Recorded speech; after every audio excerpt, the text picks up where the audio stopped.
This Hello, meeting is everybody, being and thank you for joining me today. It's Allan Laboucan from Rocks and Stocks News. I've got an exciting interview today from a company called Paycore that many of you might not be aware of because they've only been trading for a few months. But in a few short months, they've hit some exceptional results. And just yesterday, a couple of days ago, they put out results from their CRD target that looks quite exceptional. We've got Jim Gowans on the line, who is a expert in these kind of CRD systems, has had past success with Arizona mining.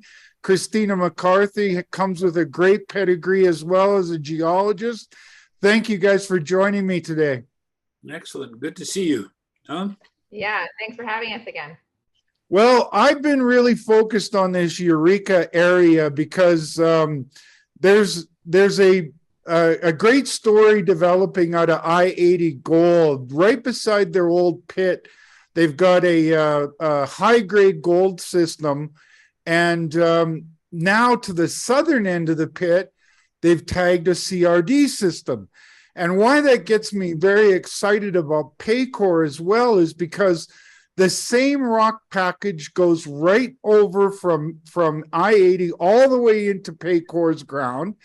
Paycore and I-80 share a regional structure called the Jackson Fault that also has secondary faulting coming off of that. So you've got the plumbing system going into the right kind of rocks and exceptional grades. That's what I wanted to talk to you guys about. So Christina or Jim, can you expand on what I introed there? Why don't you start, Christina, and then I'll jump in, because I think you nailed it on the head there, Allan. We've got fantastic structures, which is exciting, and we had already had an exciting deposit in existence already. That's right. And actually the discovery that you're talking about more recently with I-80 that is on the Jackson Fault, that's now become more recent focus for us. But what before that, and what really attracted us to this area, was the Ruby Hill Fault and the existing Ruby Hill mine, and then the down drop extension of that Ruby Hill Fault, which drops the deposit down several 100 meters, and which is now the FAD deposit. So we have this oxide deposit that's near surface, and then the Ruby Hill Fault, which has down dropped that main FAD deposit down to depth.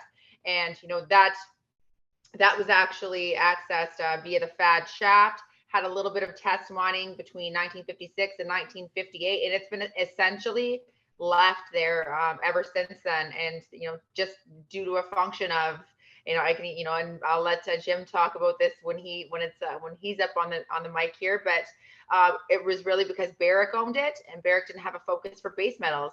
And so, essentially this thing has not been drilled for like 50, 60 years, which is unheard of in Nevada to be able to acquire an asset like this.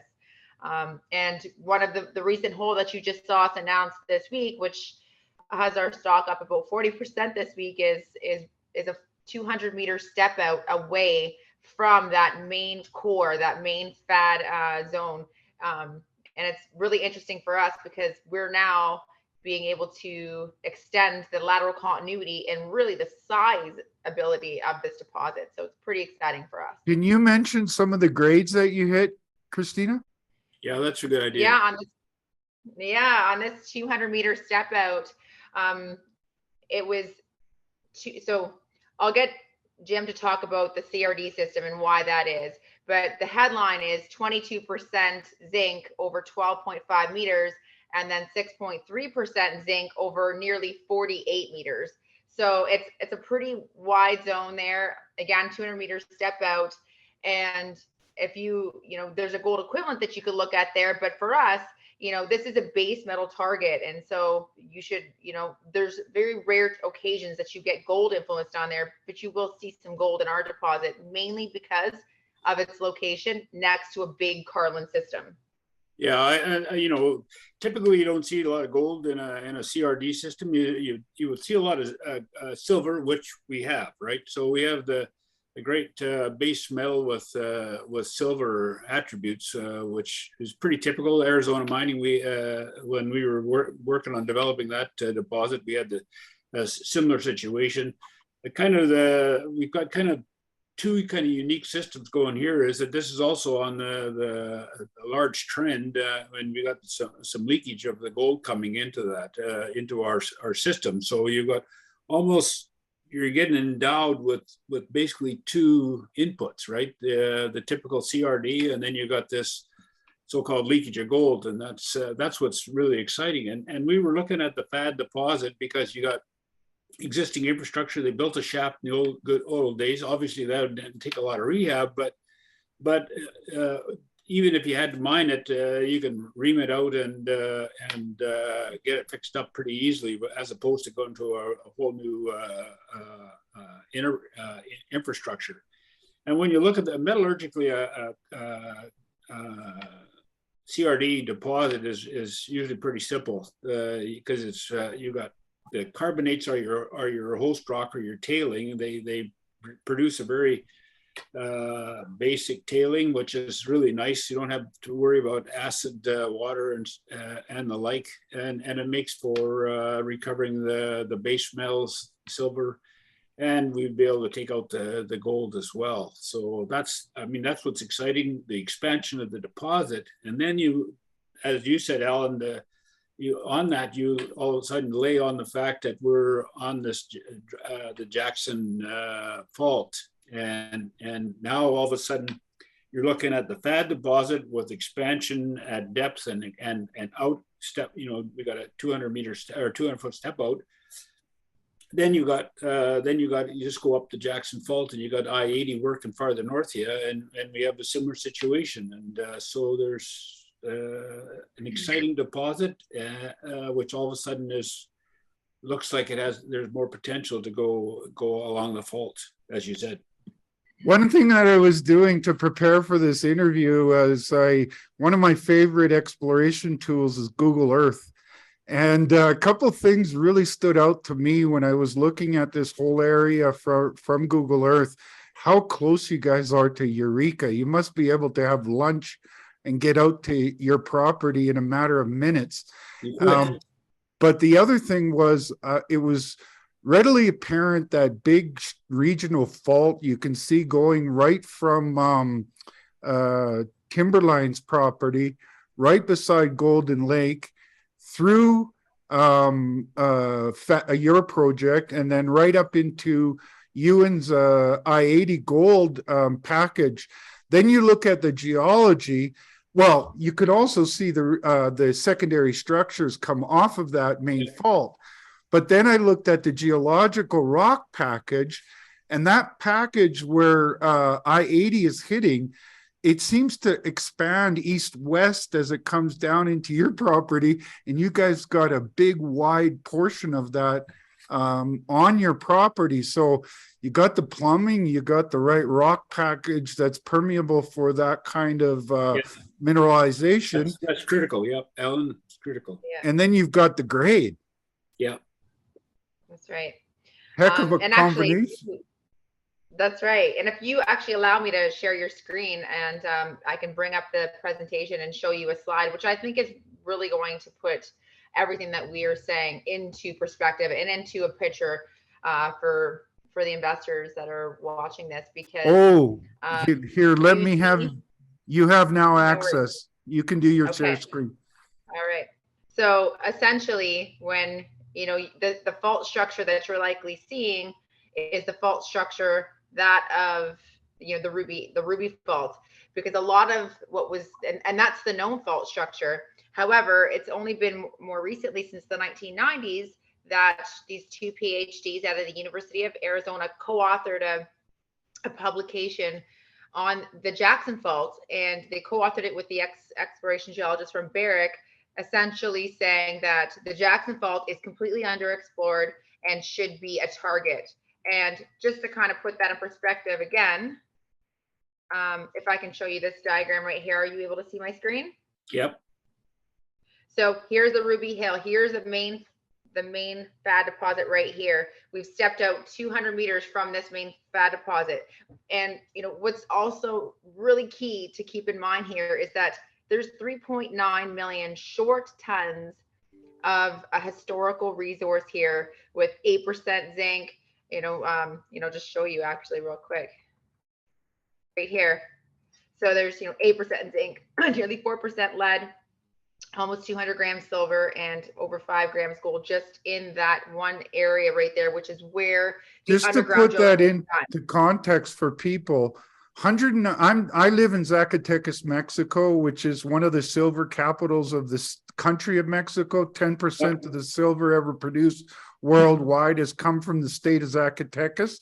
196 grams of silver almost makes a mine here. It's pretty awesome when you think about it. So that is the existing resource. We stepped out 200 meters from there, and that's where we hit that hole that I just talked about, which I'll just show you one more time on the. So that's hole 2207 here. So 12.5 meters of, really great zinc grades here, 22%, and then 44.8 meters of 6.3% zinc. And we did a gold equivalent on the right there, just so that you, again, being in Nevada, which is typically and known for, gold and Carlin type of mineralization, we put it in a gold equivalent for those folks. But right now, this is kind of how we see the deposit right now. And, just again, to put this in a 3D model for you. I wanted to add there, Christina, I saw 200 and some grams over 44 meters. I forgot to mention that here in Zacatecas, 2 to 4 meter wide veins of 2 to 300 grams is what makes extremely profitable mines here. Yes, true. Yeah, it's a very interesting project for sure, because as Jim said, CRDs typically have no gold mineralization. So we already have a great base metal project here. And because of this later mineralized event, which is likely a result of the big Carlin deposit next door, we have this Carlin overprint alteration on the already existing deposit there. So that's what's bringing in that extra gold. It's sort of a free credit, if you will, when you think about, what a carbonate replacement CRD system is really like.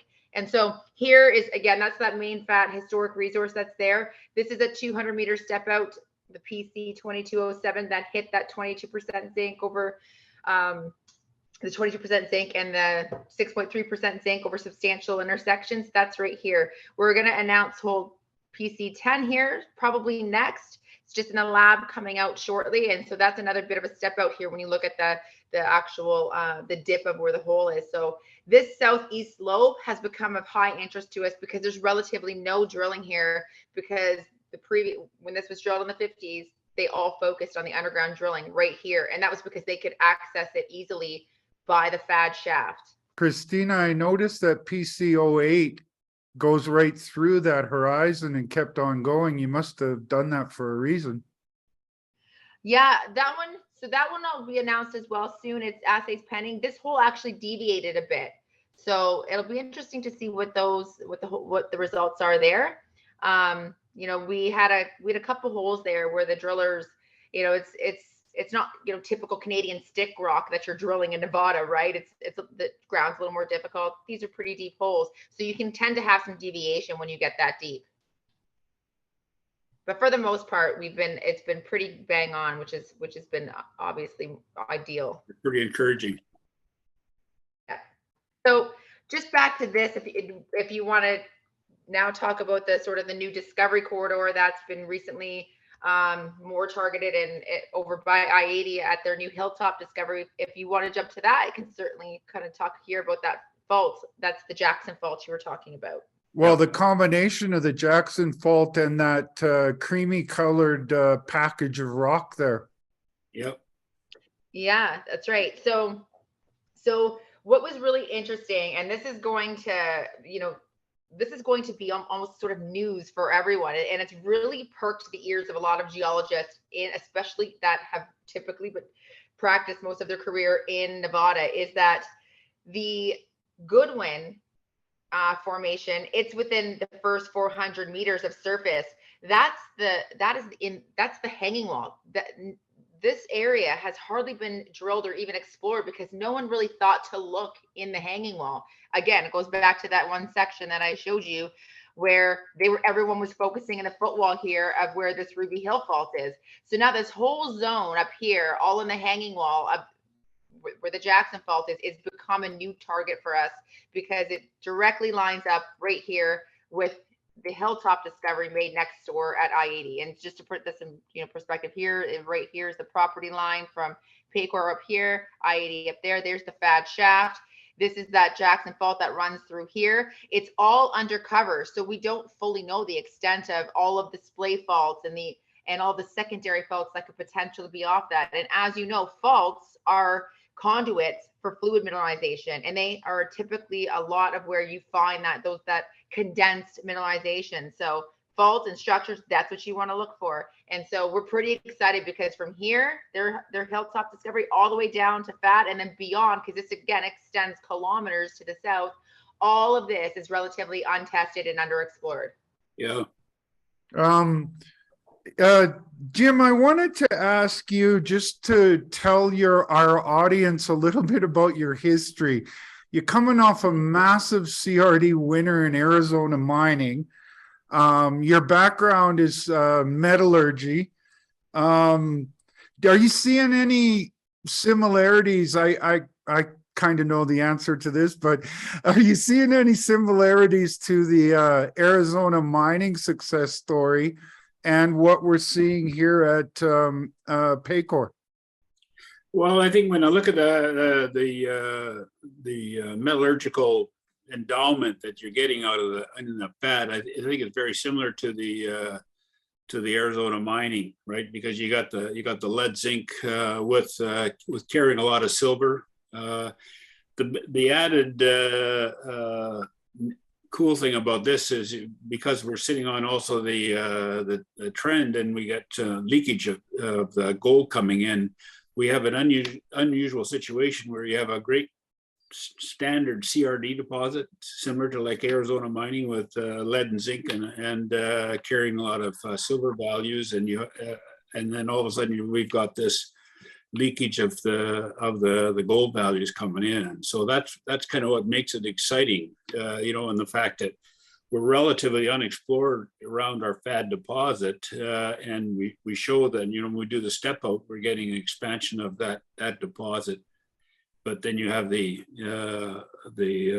possibility of going along the fault line and seeing where there's other leakage on that. And I think that's the nice thing. The nice thing about a CRD deposit is when you're doing the metallurgical, because the carbonate is your host rock, it's a tailings, it's a basic tailings, so you don't have to worry about acid water. It lowers the risk on that for your tailings disposal. And it makes a easier metallurgical. I'm a metallurgist, but I'd always go with the easy way if I could. And that's the nice thing about a CRD deposit. You can do that. I've been involved in lots of what I call tough metallurgical projects like Red Dog, but Red Dog was a big breakthrough of very fine grinding. Up until that point, nobody did it. But once Red Dog showed the way, then all of a sudden you ended up with all the very, very fine grinding deposits in Australia and the like, right, and India. But the CRD deposit is a lot easier than like a Red Dog deposit, and that's what I like about it. More like Polaris, the first mine I ever involved in building, which was a carbonate.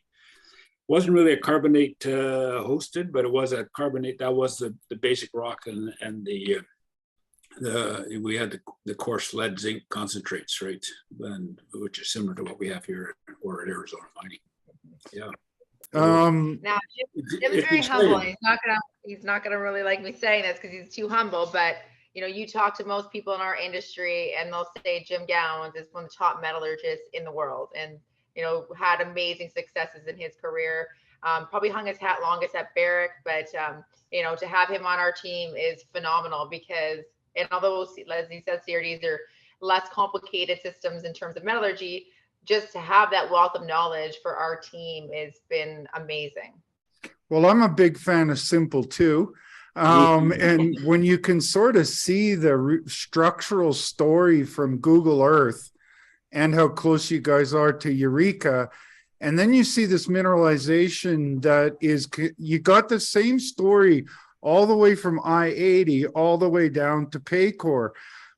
Jim, can you tell us a little bit about the dimensions of what the Taylor-Hermosa was, and how does that compare to what we're seeing at this Eureka area?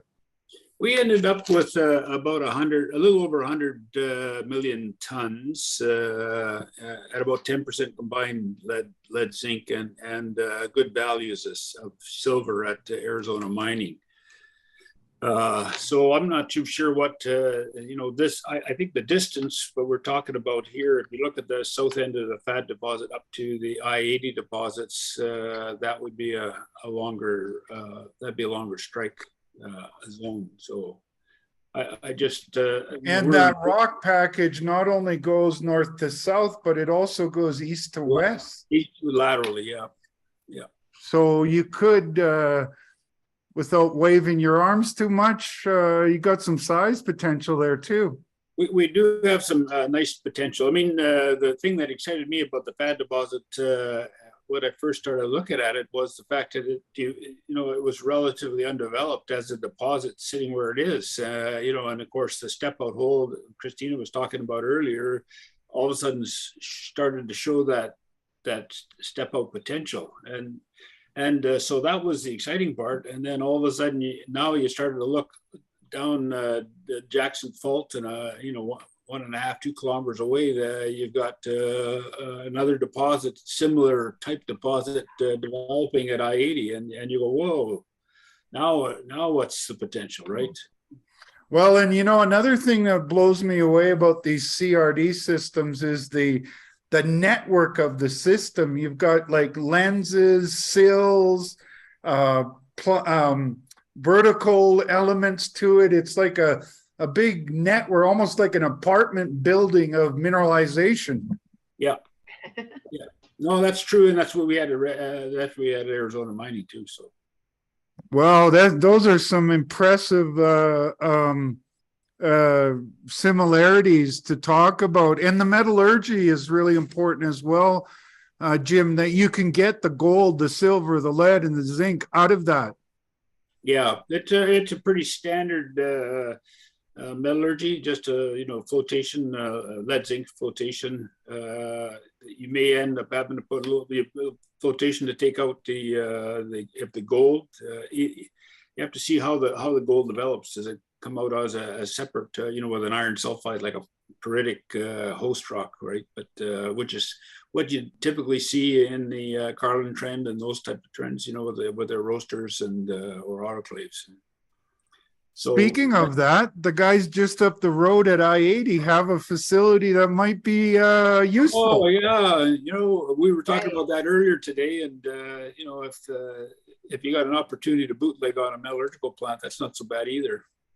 That's right. And I-80 has been quite vocal in that, they're very excited about their base metal target. They've got now 3 base metal targets there, this most recent one being Hilltop. And within 5 to 6 years, they're thinking they may convert their operations over there to a base metal operation, and access to a flotation plant would be absolutely ideal for us. So yeah, it doesn't take much to understand the synergies between the 2 deposits, the fault structures, and the potential for consolidation in the camp. The fault structures, the secondary structures, the mineralized rock package that's permeable for this kind of mineralization, and then hitting that mineral. Yeah. And that's right. Another point that you touched on earlier, Christina, that Ewan also mentioned was, people will often say, well, why didn't this get more attention in the past? And he mentioned the same thing. Nevada's gold.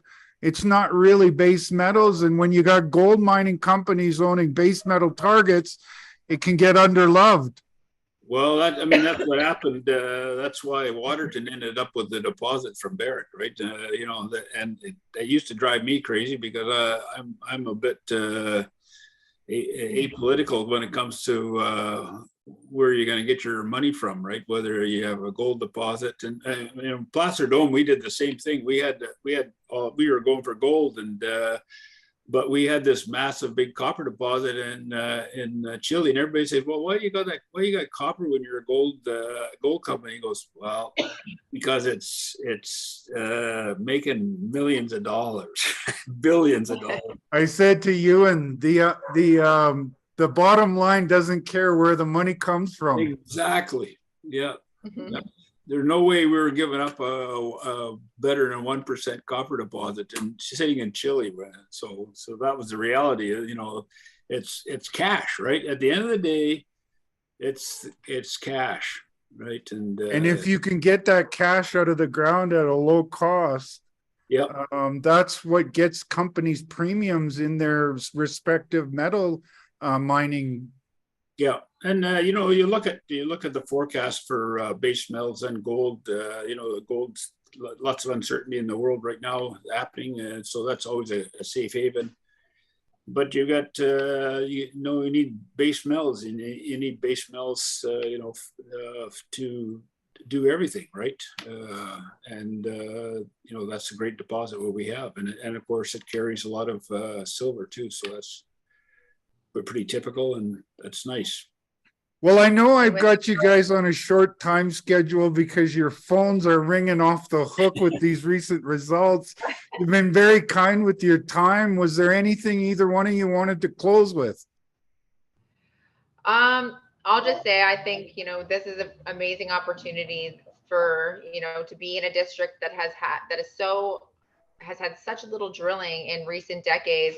And with, the three sort of targets that we have being a near surface oxide target, the main fad zone, and then this new exploration target, this sort of what we're calling a discovery corridor. I think that we have a really great opportunity to make some big discoveries here, and I'm happy to have the team that we have to do it, because it's a really phenomenal group, and just keep paying attention to some drill results that we'll put out. Jim, did you have anything to close on? Totally agree. No, I'm with her. Well, and you've got a heck of a pedigree there, Jim, and that Arizona mining was a massive winner. I was fortunate enough to interview John Kaiser in the early days of that on my shows. We did some shows together, and he kind of walked me through our audience through the whole thing, and it went from a quiet story to a household name. So you got quite the experience there. I hope you can repeat history. That would be nice. Don did all right with his interest in Arizona mining. Trust me. As did some of my viewers. It was really, we had an opportunity to sort of walk people right through the model prior to it happening, and then when it happened. So, and I'm hearing a lot of the same kind of stuff here again. Yeah, I think it'll be really exciting as we start to get more results, and we're able to get back on the drilling, and it's a bit more complicated now because you're almost a wealth of targets, right? So, well, that's a heck of a position to be in, right, Christina? That's right. True. That's right. Well, I'm going to close things off. If you guys want to hang around through the close, we can have a little chat at the other end. All right. Thanks a lot. Well, there you go, folks. In Paycore, you have a company that's only been trading for maybe half a year. In that short period of time, they've had exceptional results for their deep deposit, their oxide deposit, and now things are opening up dramatically with this CRD story that looks like it continues right from I-80's ground right through and expands at Paycore's ground. And you've, like I've said a few times now, you've got that regional faulting, secondary faulting into the right kind of package of rock. The faulting allows the fluids to come up. Then it gets into this permeable rock that spreads it out and creates this network that's something like an apartment building. And the most important thing is you've got grade. So the whole story is hanging together. into an impressive CRD region that has been underappreciated because in the past it was owned by gold mining companies that had no interest in the base metal story. But that creates an opportunity for I-80, for Paycore, possibly for Timberline as well, and maybe even Golden Lake. And all of them are sponsors of my website. I'm going to be putting out a lot of content because I see this region around the Eureka area city as tremendously high potential for gold and base metals. And these guys, Paycore's hitting it out of the park. I-80's hitting it out of the park. Timberline's waiting on some results. And so this whole package that is around that Jackson Fault looks very exciting. So expect a lot of content out of me. Paycore is right in the heart of it all. They have a very reasonable valuation. And I think it's early days for them. And I think they've got a lot of growth ahead of them. So on that note, my shows are always for information purposes only. It's important for you to do your homework, speak with your financial advisors. In doing that homework, I've done a couple interviews now with Christina. Plus, I would recommend you go to their website, take a look at their recent corporate presentation, and they put the story together very well for you as an investor. On that note, have a great day, and we will talk to you soon.